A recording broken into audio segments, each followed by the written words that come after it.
Alright folks, well this is practically a T54E2 Renegade with a larger turret, larger gun, better upper plate, 12 degrees of gun depression at the cost of traverse and top speed, and being a tier higher, so practically slower but more devastating of an alpha T54 Renegade, practically, at tier 9. So let's deep dive into what the hell is this thing. Well, you already know what it is. It's a cash grab based on how popular the Renegade is actually at tier 8. So I kinda underestimated that vehicle. I thought, M1 cupola, pretty big, so you'll get shot at. It's not as effective as T32s or the 𝘊𝘮𝘴𝘥, right? But hey, it has the DPM. It has the squirreliness of the traverse and top speed and engine power, so technically you're playing a medium tank, and it's a premium, so it makes more credit and crew XP, but it's a tier 9 now. Well, there is a tier 9 now, so all the squirrely aspect of the tier 8 is actually gone. It doesn't have that much top speed or traverse, but it packs more of a punch, and better upper plate, and better gun depression, so let's see if it's worth it. So premium tier 9 American heavy makes more credit and crew XP, blah blah blah blah blah. It was supposed to be a medium tank, later reclassified as a heavy before main battle tanks, yada yada. Crew of 4 fits all American heavy tanks, not medium. 120mm cyclic gun. Baseline DPM is about the same as the tier 8 version. So you have more alpha, which expose your cupola less. So therefore you should survive more, and better upper plate also means better gun depression and not being shot at into the upper plate. So okay, but let's take a look at the firepower of this vehicle to see how good it is if it holds up at tier 9. So 240mm of pin at tier 9 is actually below average. Average is still about 250, but still that is workable. 450 alpha, that is a big chunk for a 120mm, so that's actually more than the Kranwagen's 120, surprisingly, by like 10. So one of the highest alpha for a 120 in the game. Accuracy not half bad, 0.36, and 1.9 seconds of aim time, which is pretty decent. So you could peek a ridgeline, don't even have to aim, I guess, and snapshot, so pretty decent. 12 degrees of gun depression, 20 elevation. Turret traverse is only 26, so not as fast as the Renegade at tier 8, and takes a little bit longer to reload, obviously, than the 105, but DPM is about 2,200-ish, or 2,300-ish with a rammer, but I don't know. I mean, it is about the same DPM as the tier 8 version of the vehicle, practically. It's an AP shell, so shell velocity is not half bad. Pretty decent. Gold shell is high explosive anti-tank. Could be better, but shell velocity is alright. 950 meters per second. And high explosive is high explosive, but deals a hell of a lot of damage. Well, not as much as the actual AP, but still worthwhile to shoot at 𝘊𝘮𝘪𝘴𝘥 or Waffenträgers or whatever. But let's take a look at dispersion of this vehicle. So pretty good, 0.12 for moving, and hull traverse, turret traverse is also pretty good. So snapshotting is excellent. Carries off ammo. I mean, it's not half bad. 40 rounds is still decent. Potential damage is not half bad as well. It's 120, so more module damage, so better ammo racking potential or engine damage, yada yada. Dispersion should be the same as the tier 8 Renegade, but let's compare how much we trade for the up tiering, I guess. So more alpha, of course, a little bit better pen, about the same DPM. So it takes a little bit longer to reload because the higher alpha. Aim time is faster, accuracy is the same, moving dispersion is better by a lot, or by like 25%, but still quite a lot. Shell velocity is about the same, larger caliber of a gun, so more module damage, carries 2 ammo less, so not half bad. Shell velocity, I already mentioned that, blah blah blah. Surprising, you get more alpha at the cost of 55 credits. which is not a lot. So this thing packs more of a punch for just barely a little bit more money. But it is not as fast, not as well traversing for the hull and for the turret. So turret is only 20 degrees per second. Actually 26. Gun traverse up and down is 20. So that doesn't matter that much. But this thing is a little bit slower. Better terrain resistance, so that's good. At the cost of horsepower per ton ratio. So overall, just a little bit slower. But it has a little bit more armor on the upper plate. So segue into talking about the health and the armor of this thing. It's a tumor on top, obviously. That is the main weak spot for all the M1 cupolas. Ugh. Yep, that is a big ass cupola. But it has 12 degrees of gun depression, so you can hide it pretty well. Hide it like this, or even more, I think. We can use tanks.gg later on to see the gun depression. But turret front, yeah, 254 to 230-ish. Slow backwards and rounded. Yeah, you're not penetrating turret front. Unless you're spammed by high penetration, high explosive anti-tank, like from a Yak Panzer E100 or something. But the little machine gun port is 254, so don't even think about it. Yeah, it's pretty thick. Upper plate is 254, but this one is actually 160, slow backwards and rounded into the egg shape, American design. So it's about 250-ish to 220-ish, 230-ish. So it will troll a few shots if you're not directly centered onto the center mass. But yeah, there's so many trollish areas, so not reliable. And the beak is 190 to the middle part is 254. So technically you could ram with the best armor part of this vehicle, but it's not as fast as we mentioned compared to the actual Renegade. Lower plate about 88, so shoot the lower plate 114. It's about 200 millimeters at best effective. Oh yeah, so shoot the lower plate. But taking a look at tanks.gg, you can see that 12 degrees of gun depression is pretty dramatic, like really dramatic. So if you poke the ridgeline covering up the lower plate and even some of the upper plate, the M1 cupola is rather small, so this will help hide the actual weak spot. But I doubt there are that many ridge lines with 12 degrees necessary of gun depression. But hey, it's better to have it than not use it, than not having it and need it in some case, I guess. Side armor is standard American 3 inches or 76 millimeter. So yeah, you have a few slope downwards area into the boat shape, so that will throw a few shots. But if they hit above the tracks a little bit, that will pin, so don't rely on side scraping as much. You could throw a few shots, but not really that reliable. Engine deck 25, top of the turret 30, so artillery shell still hits, yada yada. It's a one-trick pony, and it does the trick well, provided that you cover up the cupola. So hull down. All the freaking vehicles have gun depression and hull down tactics nowadays, so everybody hull down. Oh, alright. As you already mentioned, mobility is about the same horsepower per ton ratio as the Renegade, but slower top speed and slower traverse for the hull and the turret. Which is, I mean, it weighs more, obviously, 56 tons or so, but you don't get an engine buff. So actually, you do get an engine buff, but it doesn't keep up with the top speed or the hull traverse. Okay. Yeah. I mean, it has better terrain resistance, but still, effective traverse is slower, right? Yeah, pretty slow, especially for swampy grounds. Effective top speed is actually better, surprisingly, for swampy grounds. Huh. Interesting. And 10 more degrees of gun depression than the actual Renegade at tier 8. Yada yada.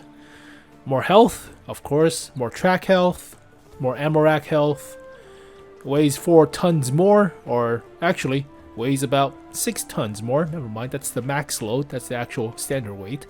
Worse camo, same view range, that's unfortunate. And the loader is also, the loader is not the radio operator, so you cannot train situational awareness on him. So it fits all the American heavy tanks, so that's nothing to complain. Concealment, yeah, not as good. View range, the same. Already mentioned that. Well, let's talk equipments, but I think the standard assault heavy tank or damage dealing heavy tank layout, so practically vents for the first slot.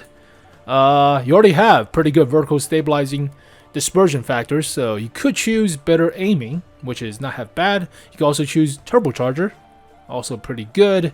So this is not as standard since I would like to use vertical stabilizer for poking and ridgeline work, but since it's already pretty good, like 0.12 and 0.10, then might as well put a turbocharger on this thing, make it go a little bit faster. Yeah, 38 is a little bit better than 34. Or, yeah, ugh. Better engine power as well. And rammer, of course, better DPM. Yeah, you need a rammer. You can also put gunner sights to help out with the accuracy, but it's debatable. Let's move on to field modifications. So, track health or better terrain resistance. Always go with better terrain resistance, but yeah, you can repair the tracks. It has above average health for the tracks as well, so a little bit better than Renegade. Takes more hits to detrack. Aim speed or aim circle size. Well, obviously no brainer, giving me better accuracy. The aim time is already pretty good, so give me better accuracy. Stun duration or view range. Obviously more view range. Stun duration, hide behind a rock, that prevents anything. And besides, you only get like what, 1 second or 2 seconds shaved off. Most of the time you'll use med pack to negate the effect of the stun, so yeah. And lastly, power output. So better reverse speed at the cost of turret traverse, or better turret traverse at the cost of reverse speed. Now reverse speed is alright for a heavy tank, 19 with the turbocharger, so traverse for the turret is somewhat slow, so I think better turret traverse. Yeah, stationary cabins. Yeah, better turret traverse. Shave up to 3 seconds or 3 degrees faster per second at the cost of a few, like 2 kilometers per hour reverse speed. Yeah, I would rather have a little bit better turret traverse to wiggle around to throw out the shots into the M1 so probably this one. So apply, and lastly choose mobility. You could choose mobility or firepower, it's up to you. So very versatile, but with mobility you get about 40-ish kilometers per hour top speed, which is not half bad. Well, it's not as close as the Renegade, but it's getting there. And firepower wise, it's still okay. I mean, as you already saw, it has one of the better DPMs compared to other premium tier 9 heavy tanks. And surprisingly, it's all been heavies for premium tier 9s that we got. This was the first one, second one, and this will be coming soon next week. So it's all heavy tanks, but this one is the best DPM and the worst accuracy, but the fastest aim time, the best gun depression, and is it faster than the prototype, the Chieftain prototype? Horsepower per turn ratio is not as good as the Chieftain Proto or the STRVK. Also about the same top speed as the 114, but dispersion is a whole lot better than the 114. It's not even in the same ballpark. The only thing good about the 114 is it has so much goddamn health. Basically a punching bag, that's what it is. It deals high alpha, yeah, it has good penetration, but dispersion factors suck. It takes so long to aim as well, god. So might as well, yeah, not even play it. Wow, it has worse camo than the 114. Oh, I mean, it's about the same camo as the E100, so you're not hiding this thing. About the same view range as the STRVK, so yeah, upper plate is a lot better than the Chieftain prototype. At the cost of M1 cupola compared to a smaller cupola, obviously. Yeah, the British cupola is smaller, but yeah. It should make bonds, right? They should add the bond making aspect to it as well, so not like the Chinese tank to shore fiasco. Totally forgot. I said, oh, there's only 3 premium tier 9s. I totally forgot about the auction thing. About the Chinese tank to shore. Speaking of which, yeah, they recently patched in the bond making aspect, right? Yeah, they patched that in. So yeah, if you bid for it, then good for you, I guess. So how much would I rate it nowadays compared to the original super test? Well, I rated it at 7.5 out of 10. Wow. I was kind of generous. Holy crap. I mean, yeah, that's a little bit high nowadays when I think about it. 7.5 for a premium tier 9 that's not as fast or as squirrely as the actual Renegade at tier 8. Yeah, no, I'm not ready at 7.5 now. I mean, it's not a Concept 1B. This thing has better DPM. Yeah, it has better DPM, a lot more mobility, better side armor too, and more consistent without the large weak spot on top. So yeah, it's not 7.5 for the T54 heavy tank. I mean, it doesn't have M103's DPM. So this thing has about the same size of a cupola, right? But this thing has 2,500 DPM baseline. And with a rammer, that's like 2,800. So yeah, it's not 7.5. If it has that much DPM, if it had like 2,500 DPM baseline, if it had like 45 kilometers per hour top speed or better traverse or better engine power, hell, yeah, it's 7.5 or even 8 since it's a premium. But it's just the DPM cut is kind of dramatic as well as the traverse, so not squirrely enough or as much as a tier 8, but it has the gun depression, so making ridgeline work and doesn't have to poke out as much because of the high alpha. But I would like to see like 2,500 DPM or something. I mean, American heavy tanks got buffed in terms of DPM, in terms of DPM at the cost of penetration. That's what I'm trying to say.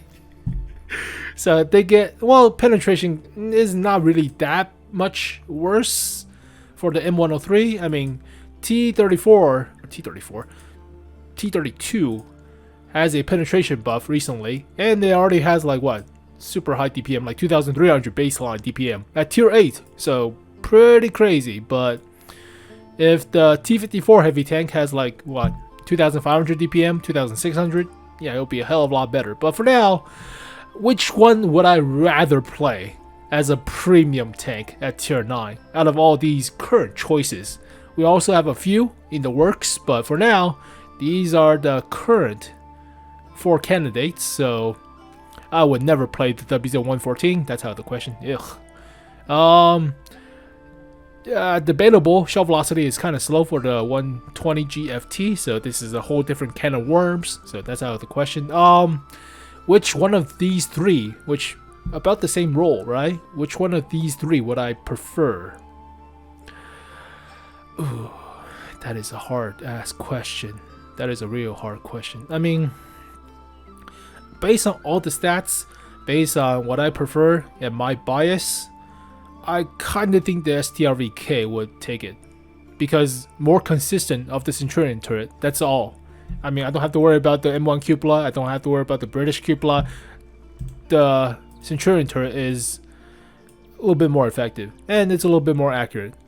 So, at the cost of DPM. But you have the pen of the, it should be the L7, right? It's a Swedish version of the L7 practically. But yeah, I probably will pick the STRVK, but this thing has better hull armor and better gun depression. So it's up to you. It's all about the same ballpark. 6-ish, 6.5-ish across the board. This one will be 6.5 or 6.75 or so. Well, there we go, folks. Deep dive into a Renegade at tier 9 practically. So we're almost done. We'll just have to cover the Object 283 tomorrow. And this week has been jam-packed. So also forgot to mention, or already mentioned, but forgot to put it into the video. On the second iteration of the common test for 1.18.1, they just added the super M47 pattern. Where the hell is it? Don't make me look stupid. Is it a medium? It should be. There it is. They call it M47 Improved. So practically a super M47 pattern, like the Super Pershing. So better turret armor, better upper plate. Lower plate is about the Super Pershing-ish of a design, but this turret front is pretty thick. You still have a goddamn cupola tumor on top. So that's the main weak spot. You still have garbage DPM, garbage accuracy, garbage aim time at the cost or at the benefit of penetration and a little bit more alpha than the Super Pershing, but we'll take a closer look once they updated the tanks.gg info on dispersion and terrain resistance. But yeah, for now, okay. I mean, If it has preferential matchmaking, that's a whole different story. I doubt it. I really doubt it. But there you go, folks. T54 heavy tank. So hopefully you guys enjoyed the video. Thank you guys for watching. And I'll see you guys next time. Peace.